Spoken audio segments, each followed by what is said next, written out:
আসসালামু আলাইকুম বন্ধুরা, Xiaomi থেকে ধামাকার পর আমরা Realme থেকেও ধামাকা একটু আগেই পেয়েছি, যেখানে কিনা Realme তাদের Narzo সিরিজকে ইন্ট্রোডিউস করে দিয়েছে Poco কিলার হিসাবে।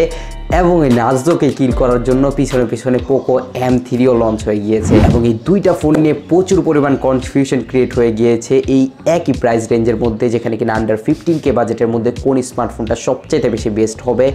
বাই দ্য ওয়ে, একটা নিউজ আগে দিয়ে রাখি যে Poco M3 আনবক্সিং খুবই দ্রুতই আমাদের চ্যানেলের মধ্যে আপলোড হচ্ছে, যার জন্য কিনা সাবস্ক্রাইব করে বেল আইকনটাকে অল করে রাখতে পারেন। এবং এট দ্য এন্ড যদি সহজ কথায় এক কথায় ভিডিওকে ডিসক্রাইব করতে যাই, সেখানে বলতেই হয় এই দুইটার মধ্যে যদি আমি পিক করতে যেতাম, আমি নির্ঘাত Poco M3কেই পিক করে ফেলতাম। কিন্তু এখানে অনেকে যদি প্রশ্ন করে যে Narzo 20 কি কোনো একটা বেটার চয়েস না?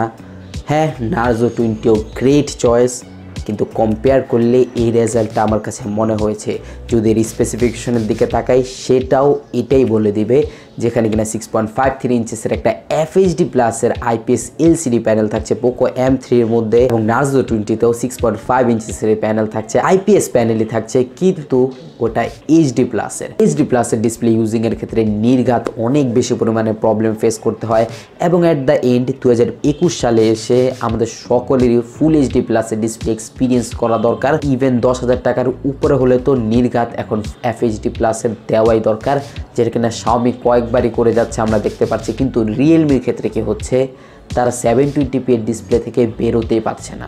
সবচাইতে মেন আকর্ষণের বিষয় হচ্ছে ডিজাইনটা। Narzo 20তেও পলিকার্বনেটের ব্যাক রয়েছে, কিন্তু তারপরও Poco M3 যে পরিমাণ প্রিমিয়াম ফিলনেস দেয়, সেই পরিমাণ প্রিমিয়ামনেস এই বাজেট ক্যাটাগরির মধ্যে কোনো ফোনই প্রোভাইড করে না, যেটাকে কিনা বলা হচ্ছে গরিবের cyber punk addition OnePlus 8T এর, যেটা কিনা। এবং ম্যাক্সিমাম থেকে ম্যাক্সিমাম চান্সেস রয়েছে এটাই যে এই ফোনটা ম্যাক্সিমাম পরিমাণ বিক্রি হবে এর ডিজাইন এবং বিল্ড কোয়ালিটির জন্য।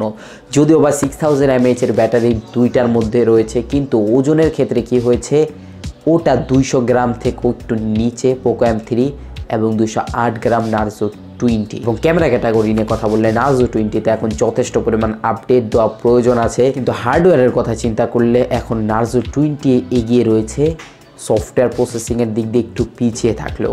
কারণ Narzo 20তে 8 মেগাপিক্সেলের একটা আলট্রা ওয়াইড লেন্স থাকছে, কিন্তু Poco M3তে জাস্ট প্রাইমারি লেন্সটাই কাজের, বাকি দুইটা ম্যাক্রো এবং ডেপথ ধরিয়ে দিয়েছে এবং 48 মেগাপিক্সেলের প্রাইমারি ক্যামেরা। বাট অপটিমাইজেশনের দিক দিয়ে এখন একদম পিক পর্যায়ে রয়েছে Poco M3, কিন্তু Narzo 20তে এখন অনেক বেশি আপডেট প্রয়োজন।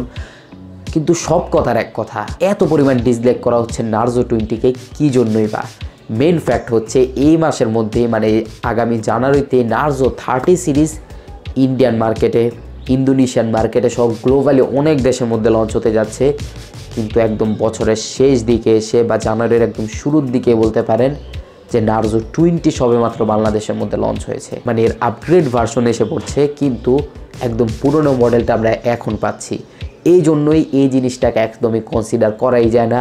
যদিও একটু গেমিংয়ের দিক দিয়ে বলতে গেলে, যারা কিনা নির্ঘাত গেমিং পছন্দ করেন এই প্রাইস পয়েন্টের মধ্যে, তারা মিডিয়াটেক G85 থেকে দারুণ পারফরমেন্স পাবেন স্ন্যাপড্রাগন 662 থেকে। কিন্তু তারপরও কলকমের ফ্যান অনেক পরিমাণ রয়েছে, যারা কিনা কলকমের প্রসেসর চায় এই প্রাইস পয়েন্টের মধ্যে, তাদের জন্য 662 দারুণ একটা প্রসেসর বলা যায়। কিন্তু 662 এখন পর্যন্ত তেমন বেশি অপটিমাইজড না, যেরকমটা কিনা আমরা স্ন্যাপড্রাগনের সকল ধরনের প্রসেসর থেকে পেয়ে থাকি। স্পেসিফিকেশনের দিক দিয়ে 662 দারুণ প্রসেসর, কিন্তু কি জন্যই বা কোনো ধরনের পিক পারফরমেন্স পাওয়া যাচ্ছে না, যেটা কিনা আমি 662 ইউজের সময় বুঝেছি, এবং 665ও।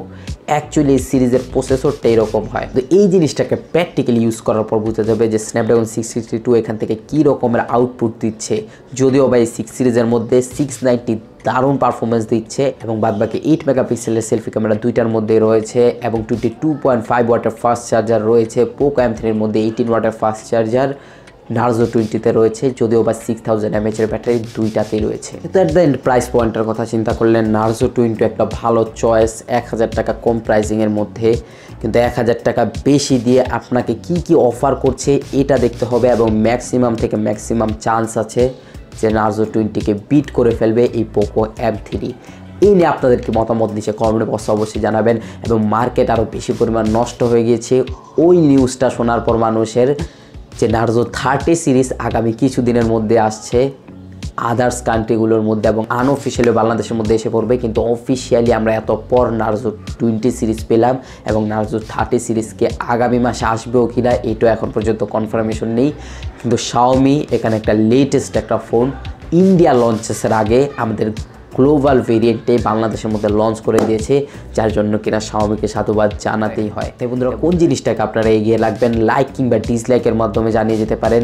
যদি পোকো M3 বেটার চয়েস হয় তাহলে ভিডিওতে একটি লাইক দিয়ে যাবেন, এবং নার্জো 20 যদি বেটার চয়েস মনে হয় আপনার কাছে তাহলে একটি ডিসলাইক দিয়ে নিচে কমেন্ট বক্সে দুইটা নিয়ে আপনার মতামত জানিয়ে যেতে পারেন। এবং নিচে সাবস্ক্রাইব বাটনের দিকে খেয়াল করে দেখুন, যদি এখন পর্যন্ত লাল থাকে আপনার জন্যই লাল হয়ে আছে, এক ক্লিকে কালো করে বেল আইকনে অল করে দিন, তাহলে আমাদের ভিডিও নোটিফিকেশন সবার আগে আপনি পেয়ে যাবেন যখন আমরা ভিডিওস আপলোড করব। অ্যান্ড বাই দ্য ওয়ে, ইদানিং সাবস্ক্রাইবার খুব স্লোলি গ্রোথ করছে, তাই ভিডিওটি একটি শেয়ার করে ছড়িয়ে দিতে পারেন আপনার সকল বন্ধু এবং পরিবারের সাথে নিজের ভাইয়ের চ্যানেল মনে করে। I will catch you guys in the next video. আল্লাহ হাফেজ।